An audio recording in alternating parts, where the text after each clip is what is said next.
Reka nguhe ikaze udukurikiye, Imana iguhe umugisha. Ndagira ngo utege amatwi wumve neza iri jambo.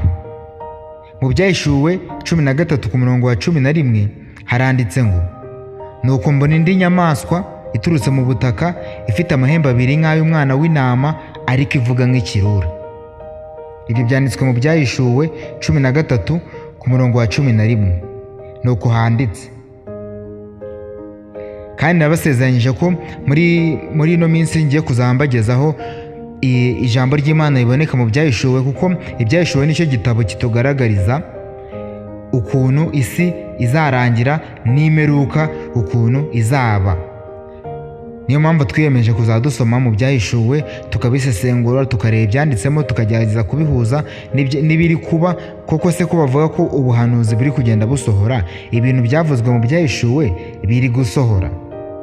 Kandi nibyo njye navuga ati yego, bitewe n'ibyo nagiye mbasomera mwamaze kubona, n'ibyo ngiye kubabwira n'ubu ngubu muragenda mubona ko ibintu byamaze gusohora. Icyo nagusaba ni ukora subscribe, ugakanda like nimba ikiganiro kiba cyakuryoheye, ukajya no muri comment ukatubwira ukuntu ibintu biba bimeze, cyangwa se ukuntu ikiganiro uba wacyumvishe. Iyi nyamaswa ivuye mu butaka ni inyamaswa yaturutse mu butaka. Bivuga ko iyi nyamaswa ifite amahembe abiri nk'ay'umwana w'intama ariko ivuga nk'ikirura. Iyi nyamaswa ikora ibitangaza bikomeye cyane. Iyi nyamaswa ituma abantu basenga inyamaswa ya mbere. Naje mbabwira inyamaswa ya kabiri. Byose byanditse mu Byahishuwe, ushaka kubisoma wajya mu Byahishuwe 13. Ariko nje kubabwira kuri ino nyamaswa ya kabiri, kuko iyi nyamaswa ya kabiri ifite aho ihuriye n'umuntu. Iyi nyamaswa kandi, iyi nyamaswa ihagarariye ubuyobozi bw'idini, cyangwa se umuyobozi w'idini uzayobya abantu. Ndagira ngo utege amatwi neza wumve bino bintu. Ndagira ngo wumve ino nteruro ngusomeye. Iyi nyamaswa ihagarariye umuyobozi w'idini uzayobya abantu. Ndakeka neza kuri kumva bino bintu neza, nawe ukabikurura mu nyurabwenge. Ndagira ngo wicare utege amatwi, utekereze, kandi ufate ibintu ndi kukubwira ubishyemo inyurabwenge zawe. uraza kuvanamo isomo rikomeye cyane n'ubumenyi bukomeye. Reka tujye gusobanura iri jambo twasomye muri Bibiliya, cyangwa se aya magambo ngiye mbasomera. Aya ni amagambo nagiye ncagaguramo kugira ngo tujye tuyanyuramo mubashe kubisobanukirwa. Iyi nyamaswa ifite amahembe abiri nk'ay'umwana w'intama ariko ivuga nk'ikirura.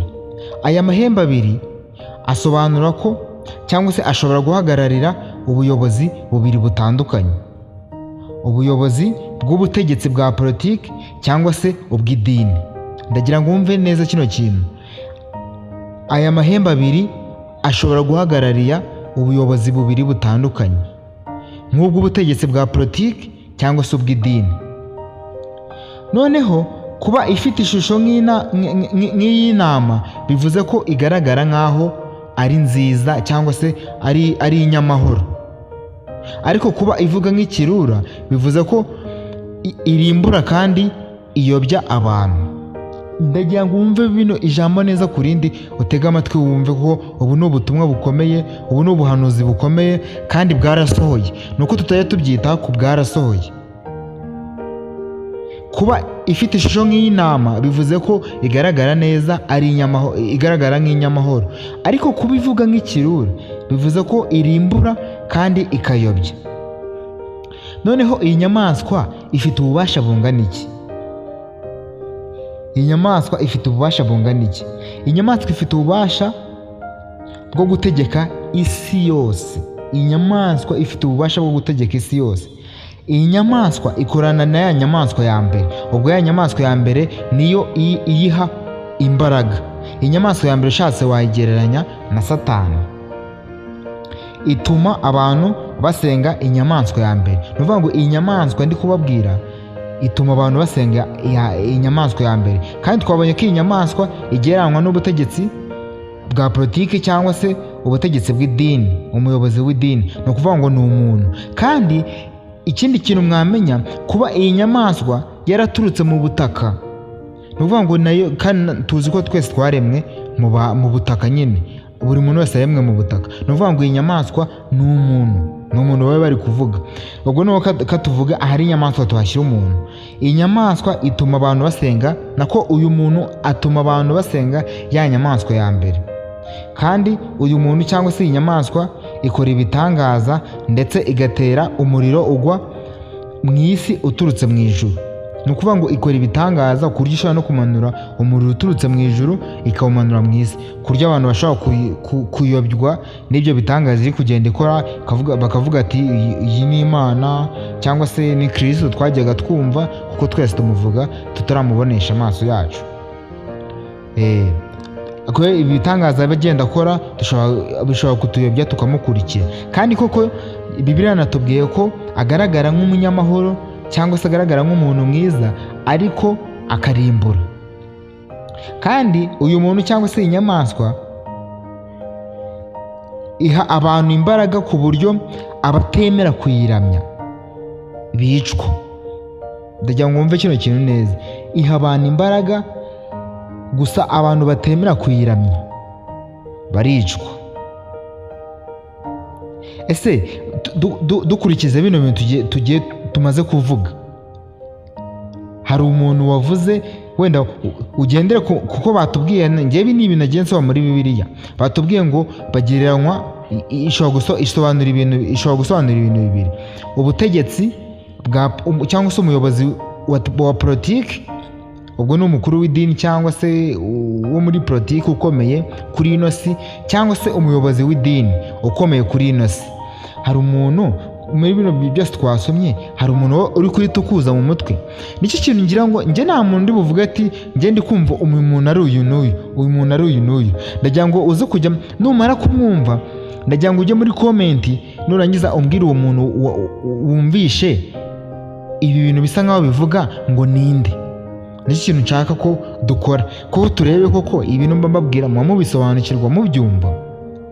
Base ko batubwira ngo dushyiremo inyurabwenge zacu, kuko iyo dushyizemo inyurabwenge zacu hari umuntu twumva, yaba ari umutegetsi wa politiki cyangwa se ari umuyobozi w'idini, hari umuntu twumva. Ndagira ngo ujye muri comment section ibifunguye rwose, ujyemo wandike ati njye ndi kumva ubu buhanuzi biri kuvuga umuntu n'uyu, cyangwa se ubuhanuzi biri gusohora kuri uyu muntu n'uyu. Ndicyo kintu ngira ngo uze gukora. Noneho muri bino byose Imana yo iza ikadusaba ibintu bitatu byonyine. Imana idusaba kwanga gupfukamira iyo nyamaswa. Nicyo kintu cya mbere Imana idusaba, kuko umuntu wemerewe gupfukamirwa ni Imana n'umwana wayo gusa.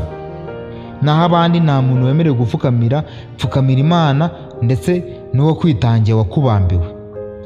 Ikintu cya kabiri Imana idusaba kwiringira Yesu Kristo, kuko niwe unesha izo nyamaswa. Kwiringira Yesu Kristo nyine nk'umucunguzi wacu, tumwiringire, yaraducunguye, ni nawe wabashije kumutsinda cyangwa gutsinda zino nyamaswa. Ikintu cya gatatu ari nacyo cya nyuma Imana itwifuriza kugumya kwitegura no gukomeza kwizera, kuko byose biva mu kugira ute, mu kwizera. Kwitegura no gukomeza kwizera. Kwitegura iki sasa?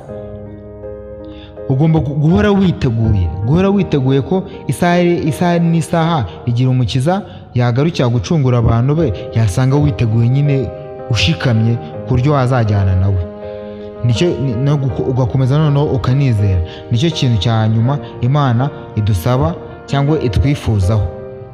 Ibyo bintu bitatu byonyine nubikurikiza uraba uri mu nzira y'Imana. Naho bino bintu mba mbasomera ni ibintu biba biri muri Bibiliya. Ushaka kubibona njyewe mpita nkubwira ahantu, iyo ndi kukubwira bino bintu mpita nanakubwira ahantu byanditse muri Bibiliya. Ushaka rero kubisobanukirwa urajya mu Byahishuwe guhera ku gice cya 13 uhere ku murongo wa 11 ugeze ku wa 18, uraba wamaze gusobanukirwa bino bintu byose mba nkubwiye. None se nk'uko nawe basabye, wowe wumvishe ubuhanuzi buri gusohora kuri nde? nuwe munyapolitike cyangwa se umuyobozi w'idini wumvishe ko bino bintu bisa nkaho ari we basaga nkaho bari kuvuga cyangwa ubuhanuzi bwasohoreyeho? Ndagira ngo ujye muri comment utubwire uwo muntu wowe uri kumva. Ciao ciao.